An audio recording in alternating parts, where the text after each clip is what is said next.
ایک دوست نے اپنے ایک دوسرے دوست سے قرض لیا اور قرض لینے کے بعد جو ٹائم تھا وہ پورا ہو گیا. اب پیسے اس نے نہیں لوٹائے. بڑی کوشش کی اس نے کہ بھائی میری رقم واپس دے دیں, اس نے نہیں دیا. اب وہ یہ کیس لے کر عدالت میں چلا گیا اور جج صاحب سے جا کر اس نے کہا کہ اس نے میرے پیسے دینے اور یہ میری رقم نہیں لوٹا رہا. تو جج صاحب نے کہا کہ تمہارے پاس 30 دن ہیں, ودن 30 days تم نے اس کے پیسے واپس لوٹانے ہیں, ورنہ پھر تمہارے خلاف فیصلہ ہو جائے گا. تو وہ شخص گھر گیا. اب اس نے کیا کیا, اس نے صبح سے لے کر شام تک درود پاک پڑھنا شروع کر دیے. 1 دن 2 دن 3 دن 27 دن ہو گئے. وہ درود پڑھتا رہا اور انتظار کرتا رہا. پیسے تو تھے نہیں, 30ویں دن عدالت میں پیش ہونا تھا. 27 دن گزر گئے, 28ویں رات آ گئی. خواب میں اس کو کسی نے آواز دی کہ گھبراؤ نہیں, تمہارا قرض ادا ہو جائے گا. اگلے دن پھر درود پاک پڑھتا رہا. اب نبی پاک کی خواب میں زیارت ہوئی. آقا علیہ الصلوۃ والسلام تشریف لائے, فرمائے گھبراؤ نہیں, تمہارا قرض ادا ہو جائے گا. تم علی بن عیسیٰ وزیر کے پاس جاؤ اور اس سے کہو وہ تمہارا قرض ادا کر دے گا.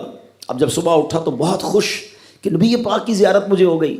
لیکن پھر خیال آیا کہ میں اگر وزیر صاحب کے پاس گیا اور انہوں نے مجھ سے کوئی ایویڈنس مانگ لیا, کوئی پروف مانگا, کہ میں کیسے مان لوں تمہیں نبی پاک نے بھیجا ہے, تو اس بات پر تو میرے پاس کوئی دلیل نہیں ہے.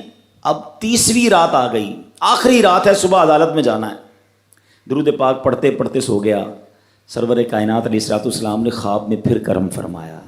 فرمایا علی بن عیسیٰ وزیر کے پاس جاؤ, وہ تمہارا قرض ادا کر دے گا. کہ حضور میں چلا تو جاتا, مگر اگر وہ مجھ سے یہ کوئی پروف مانگتا, کوئی ایویڈنس مانگتا, تو میں کیا جواب دیتا. پیارے آقا علیہ الصلوۃ والسلام نے فرمایا کہ ایسا کرو, اسے یہ کہنا کہ آپ کا ایک راز ہے جو آپ جانتے ہیں اور رب جانتا ہے, اور وہ راز یہ ہے کہ آپ روزانہ فجر کے بعد 5000 بار درود پاک پڑھتے ہیں, اور جب تک درود پاک مکمل نہیں ہوتے آپ کسی سے بات نہیں کرتے. اب جب صبح اٹھا تو بہت مطمئن کہ اب تو دلیل بھی آ گئی ہے. پہنچ گیا صبح علی بن عیسیٰ وزیر کے پاس. اس کا دربار لگا ہوا ہے. اس نے پیغام بھجوایا کہ میں علی بن عیسیٰ وزیر صاحب سے اکیلے میں ملنا چاہتا ہوں, پیغام لایا ہوں. درباری نے آ کر پوچھا, وزیر صاحب پوچھ رہے ہیں کس کا پیغام لایا ہو؟ کہا میں نبی پاک علیہ الصلوۃ والسلام کا پیغام لایا ہوں. فوراً وزیر صاحب نے بلا لیا. کہا فرمائیے. کہا مجھے میرے آقا علیہ الصلوۃ والسلام نے کہا ہے کہ آپ میرا قرض ادا کر دیں. میں 3000 دینار کا مقروض ہوں. Today is the last day in the court. آج مجھے کورٹ میں پیش ہونا ہے. اگر آج میں نے اپنا قرض ادا نہ کیا تو مجھے جو ہے وہ سزا ہو سکتی ہے. علی بن عیسیٰ کہتا ہے میں بالکل آپ کا قرض تو ادا کر سکتا ہوں, مگر مجھے کیسے پتہ چلے, کوئی دلیل ہے, کوئی پروف ہے کہ آپ کو نبی پاک علیہ الصلوۃ والسلام نے بھیجا ہے؟ کہتا ہے ہاں, خالی ہاتھ نہیں آیا, آقا نے دلیل بھی عطا فرمائی ہے. اچھا بتائیے کیا دلیل ہے؟ کا دلیل یہ ہے کہ آپ کا ایک راز ہے جو صرف آپ جانتے ہیں اور آپ کا رب جانتا ہے. 5000 ٹائمز ڈیلی آپ درود پاک پڑھتے ہیں فجر کے بعد, اور جب تک یہ درود پورے نہیں ہوتے آپ کسی سے بات نہیں کرتے. آپ ذرا پہلے تھوڑی دیر کے لیے امیجن کریں کہ جو وزیر 5000 بار روز درود پڑھتا ہوگا وہ عاشق رسول کیسا ہوگا. اس کی تو لاٹری نکل آئی نا, وہ تو خوشی سے جھوم اٹھا, کہتا ہے مرحبا یا رسول اللہ, میرے درود پاک قبول ہو گئے, بہت خوش. اب ابھی بیٹھے ہیں آپ, کمرے میں گیا, واپس آیا اور 3000 نہیں 9000 دینار لے کر آیا.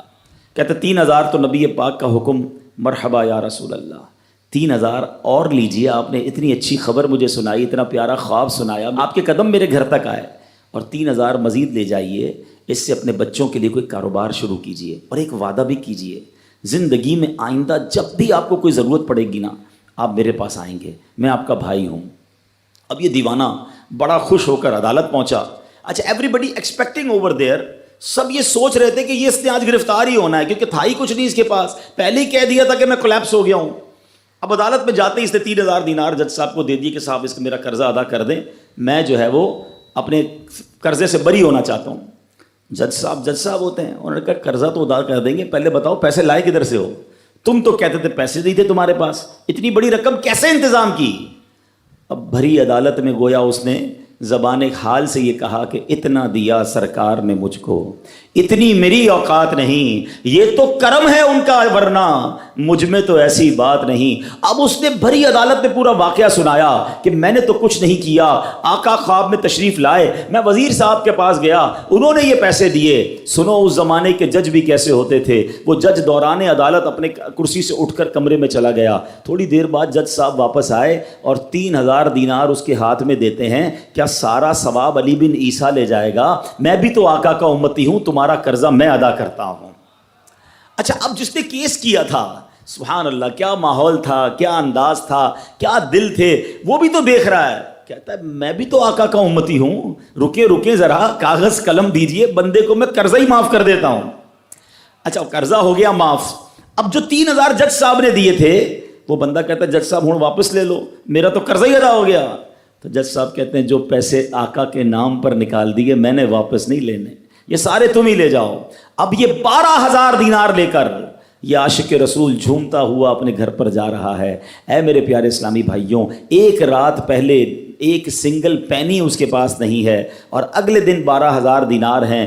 درود پاک وہ وظیفہ ہے جو دل سے پڑھا جائے تو سبحان اللہ یہ مصیبتوں کو ٹالنے والا وظیفہ ہے، یہ پریشانیوں کو دور کرنے والا وظیفہ ہے۔ اور یہ میں نہیں کہہ رہا، خود سرور کائنات علیہ الصلوۃ والسلام کی حدیث ہے جس کا مضمون ہے کہ جو پریشانیوں میں ہو، جو مصیبتوں میں ہو، اس کو چاہیے کہ مجھ پر درود پڑھے، کہ درود پریشانیوں کو لے جاتا ہے، مصیبتوں کو لے جاتا ہے۔ ایک شاعر نے کیا خوب لکھا ہے، اور واقعی حق لکھا ہے، ہر درد کی دوا ہے صلی علی محمد، ہر درد کی دوا ہے صلی علی محمد، تعویذ ہر بلا ہے صلی علی محمد۔ تو